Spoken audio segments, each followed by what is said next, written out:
మానవ దేహం అద్భుత యంత్రం అనే శీర్షికను అనుసరించి అనేక వీడియోలు చేయడం జరిగింది. నాకు అనిపిస్తుంది, మనిషి ఎంత గర్వితుడంటే ప్రతిదీ తనే కనుక్కున్నాననే ఒక భ్రమలో జీవనాన్ని సాగిస్తూ అవసరమైతే భగవత్ సృష్టిని కూడా గేలి చేసే స్థాయికి వచ్చి తానే సర్వం, సృష్టిని నియంత్రించేదే తాను అనే స్థితిలో జీవనం సాగిస్తున్నాడు. నేను టీచర్గా పనిచేస్తున్నా. కన్ను లాగా కెమెరా పనిచేస్తుంది, కానీ పాఠంలో ఏముంటుంది? కెమెరా లాగా కన్ను పనిచేస్తుంది అని చెప్తారు. అహంకారానికి ఇదొక నిదర్శనం. ఇలాంటి మరో ఉదాహరణనే నేను చెప్దామనుకుంటున్నాను.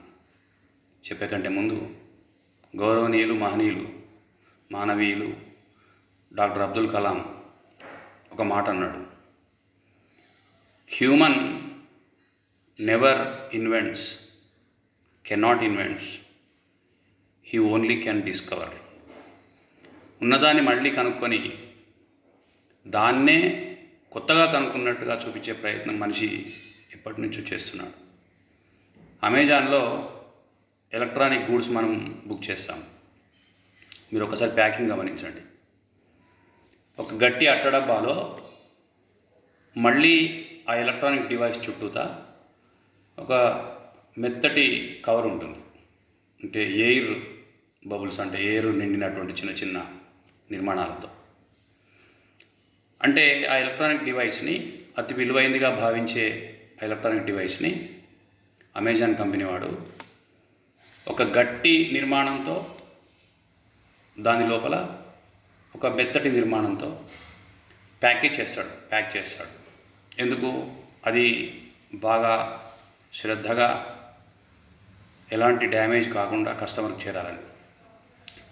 మనిషి ఈ ప్యాకింగ్ ఎక్కడి నుంచి నేర్చుకున్నాడో తెలుసా? ఒకసారి మానవ దేహాన్ని పరిశీలించండి. Human brain, it is protected by two means. One is cranium, గట్టిగా ఉండే ఒక చిప్ప, ఎముకల చిప్ప, కాల్డ్ యాజ్ క్రేనియం. దాని లోపల డైరెక్ట్గా మెదడు ఉండదు. మళ్ళీ మెదడుని ఆవరించి మెనింజెస్ అని, డ్యూరా మ్యాటర్, పయా మ్యాటర్, ఎరక్నాయిడ్ లేయర్ అని 3 మెత్తటి మృదువైన పొరలు ఉంటాయి. మరి గమనించండి ప్యాకింగ్ మీరు.